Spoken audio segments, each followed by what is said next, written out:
Bonjour à tous et bienvenue sur ma chaîne. On se retrouve aujourd'hui pour un petit tirage bonus, un petit tirage donc personnalisable, c'est-à-dire que je vais vous laisser la possibilité de choisir vos cartes.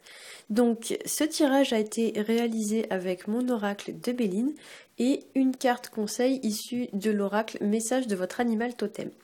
Donc je vais vous laisser un petit peu de temps pour choisir entre le tas de cartes numéro 1, le tas de cartes numéro 2 et le tas de cartes numéro 3. Et ensuite, on va passer à l'interprétation. Alors, je vous laisse choisir vos cartes. Hop. Et on va commencer avec le tas de cartes numéro 1. Donc, la première carte, c'est la carte qui s'appelle Entreprise. Alors, la carte Entreprise, c'est une carte qui va nous parler de construction, de réalisation ou alors de matérialisation d'un projet ou d'une situation. Sur la carte, on voit un plan avec des outils d'architecte. Donc ici, pour moi, il y a l'idée qu'on est peut-être en train de bâtir un projet ou alors qu'on y songe sans pour autant l'avoir encore réalisé. Il y a aussi pour moi l'idée avec cette carte de voir les choses sur du long terme, de bâtir quelque chose doucement mais sur des bases saines et solides, en prenant le temps de la réflexion ou alors en étudiant bien les choses. Cette carte, elle peut aussi nous indiquer que vous avez tous les outils en main pour réussir votre projet ou alors toutes les compétences ou les connaissances nécessaires pour atteindre votre but.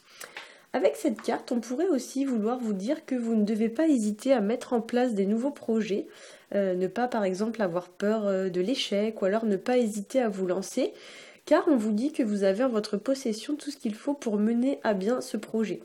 Cette carte, elle nous indique aussi d'une certaine façon une notion de maîtrise. Donc si vous vous posez des questions ou alors si vous doutez de vos compétences, etc., là on vous dit clairement qu'il faut croire en vous, il faut croire en vos possibilités de réalisation.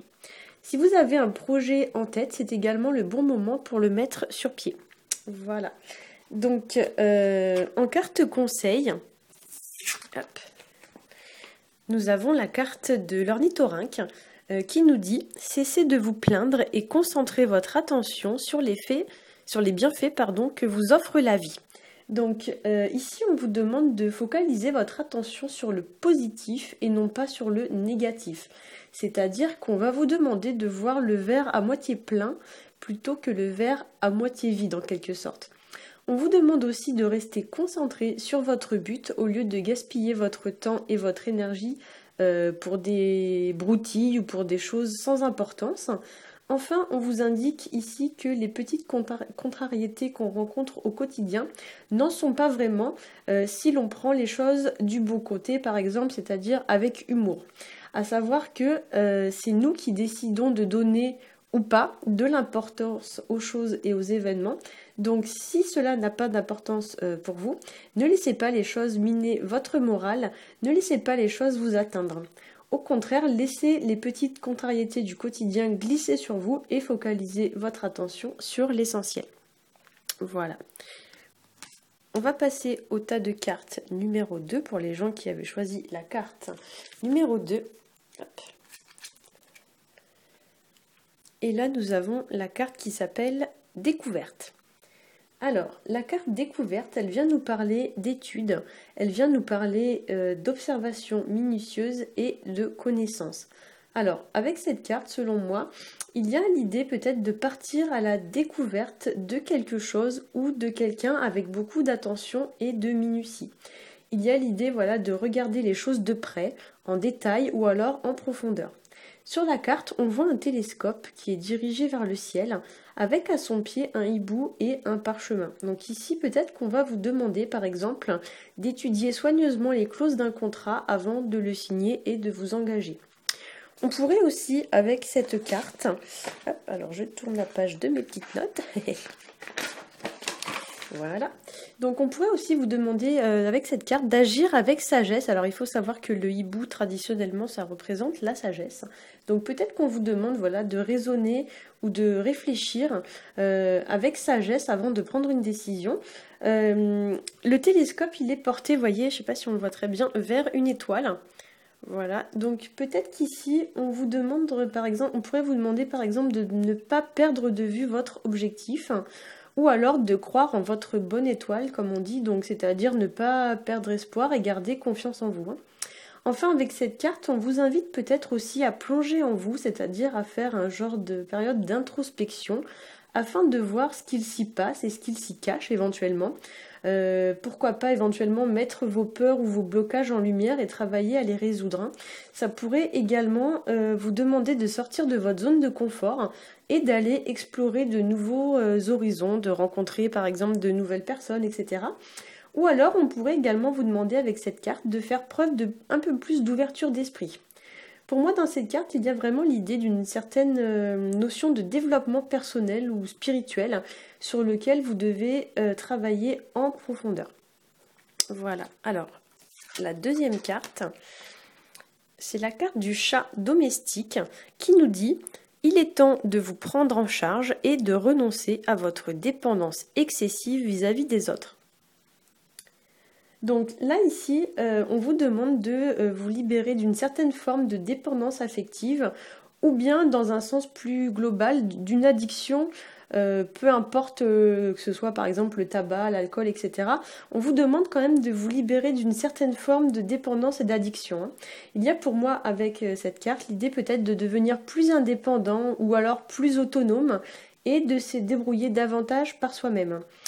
On vous encourage donc ici à laisser tomber par exemple vos mauvaises habitudes, peu importe la nature, hein, et d'aller voir un petit peu ce qui se passe à l'extérieur et ce que vous pourriez faire éventuellement pour améliorer cette mauvaise habitude. Il y a pour moi aussi l'idée avec cette carte que on est les seuls maîtres de notre bonheur et que celui-ci ne dépend pas des autres mais de nous. Donc on doit cesser, on va dire, de faire peser le poids de nos attentes et de nos besoins sur les épaules des autres. On doit se prendre en charge et s'assumer. Voilà. Donc on va passer au tas de cartes numéro 3. Alors, pour le tas de cartes numéro 3, dans l'oracle de Béline, j'ai la carte trafic. Alors, la carte trafic, c'est une carte qui, elle, va nous parler de déplacement, de mouvement et éventuellement même de voyage. Donc, ça pourrait aussi être un déménagement, hein. Il y a l'idée, voilà, de changer d'habitat ou de faire un déplacement quelconque. C'est aussi une carte qui va venir nous parler d'échanges, notamment en termes de communication ou alors de commerce. C'est une carte sur laquelle, vous voyez, on voit deux serpents qui sont entrelacés autour d'un bâton sur lequel il y a un casque ailé. Donc peut-être qu'ici, avec cette carte, on pourrait venir vous indiquer donc soit un voyage ou un déplacement, ou alors peut-être qu'on vous encourage à être, par exemple, plus mobile ou alors plus dynamique afin de gagner plus d'argent ou du moins afin d'atteindre votre objectif. Par exemple, je prends l'exemple dans le cadre professionnel, peut-être qu'on vous dit que si vous voulez trouver du travail, vous devez être plus mobile géographiquement parlant. C'est juste un exemple, hein, voilà. Ça pourrait aussi venir nous parler de pourparler justement, donc de pourparler, de négociation, de marchander quelque chose, ou alors un conflit d'intérêts pour certains d'entre vous, puisque comme on le voit, les deux serpents sont entrelacés, on a l'impression un petit peu d'une, entre guillemets, d'une prise de bec, hein. Donc voilà, ça pourrait être un conflit d'intérêts ou une négociation. Il y a aussi l'idée avec les serpents de rester souple et flexible, puisque le serpent, vous voyez, c'est un animal qui est vraiment très très souple, qui s'adapte un petit peu comme ça au support sur lequel il grimpe. Donc voilà, il y a l'idée pour moi peut-être, voilà, de se montrer adaptable et flexible, ou alors peut-être de s'adapter à des changements qui surviennent comme ça dans nos vies, ou encore de changer de point de vue ou de direction quant à une situation afin d'atteindre son objectif, hein. La carte montre que si on s'adapte en souplesse aux événements, on arrive au but et on a tout intérêt à y gagner, comme on dit, hein. Pour certains aussi d'entre vous, j'ai un peu le ressenti avec cette carte que on pourrait convoiter votre réussite, que cela pourrait créer par exemple des tensions ou des jalousies, etc. Ou alors qu'il y a des personnes un petit peu envieuses dans votre entourage, ou du moins des personnes dont vous devez vous méfier. Le serpent, pour moi, dans ses mauvais côtés, c'est un animal en effet qui va représenter tout ce qui va être fourberie, sournoiserie, etc. Donc Effectivement, quand on observe la carte, on a un petit peu l'impression ici que les deux serpents, là, ils sont en train de se disputer, entre guillemets, la meilleure part du gâteau, comme on dit, hein. Donc peut-être que là, on vous demande voilà, de rester sur vos gardes, parce qu'il y a une personne qui rôde autour de vous, une personne de votre entourage, et qui voudrait essayer de venir vous voler un petit peu une petite partie de votre bonheur, de votre joie de vivre, etc. En carte conseil, ici, avec l'oracle message de votre animal totem, on a la carte du requin qui nous dit « Faites confiance à votre instinct pour discerner l'authenticité de la situation ». Donc là, effectivement, pour moi, ça rejoint bien cette idée, voilà, que on va dire que pour certains d'entre vous, il y a peut-être anguille sous roche. Donc peut-être voilà qu'il y a une personne, tel le requin, là, qui rôde autour de vous, un requin dans votre entourage qui aimerait voilà, convoiter quelque chose que vous avez et qui espère peut-être même vous le voler. Pour certains d'entre vous aussi, on vous dit de vous fier à votre intuition afin de démêler le vrai du faux. Donc faites confiance à vos ressentis, faites-vous confiance et méfiez-vous de tout ce qui vous semble être trop beau pour être vrai. Apprenez à voir au-delà des apparences, par exemple, et restez lucide. Ne vous laissez pas, par exemple, aveugler par de belles paroles, etc. hein. Faites preuve de discernement et accordez plus d'importance aux actes qu'aux mots. Puisqu'il est facile voilà, d'avoir de belles paroles, mais c'est quand même plus difficile de mettre en pratique ces actes. Voilà. J'espère que ce tirage vous aura plu. Si c'est le cas, n'hésitez pas à me laisser un petit commentaire. Je vous souhaite une très bonne fin de semaine et je vous dis à bientôt.